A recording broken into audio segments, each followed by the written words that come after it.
meeting in Sydney 2 weeks ago with a series of people, 4 or 5 different people, and I was so happy to see that the financial services guys showed me a copy of their latest presentation they do for aged care information, and emotional support is a really big issue.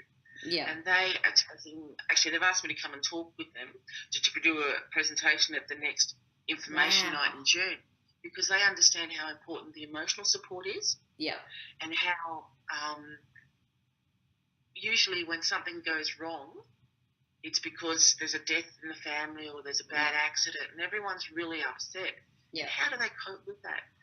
And you can't really move forward properly without addressing the emotional support. Yeah, definitely.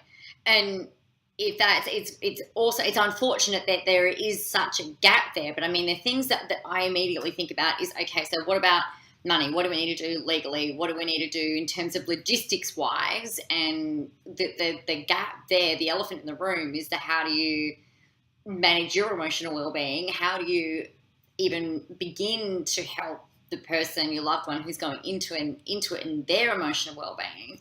And I suspect like being supportive as you can be.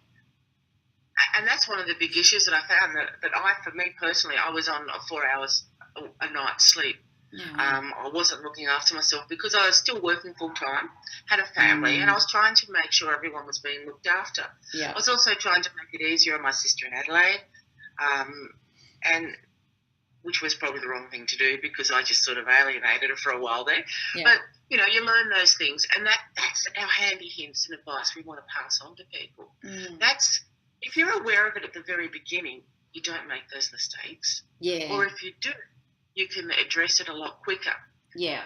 Each case is different, but it's the same. You go through emotional turmoil. Your aged loved one is going through a horrible time as well. Yeah. Usually because they're so upset because they've lost a partner, or they feel useless. They don't, why are you putting me away in this place? Yeah. I've been lucky enough to help quite a few people recently. They've contacted me through our Facebook page. Yeah. And there's one lady that I deal with around 6 o'clock every morning. She just sends me a text. That's okay. We have a chat.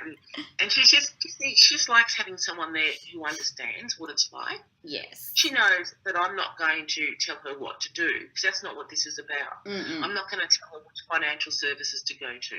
Yes. I'm not going to tell her which home to put a mum in, which care services to use. I'm going to provide a heap of information to help her make her decision. Yeah.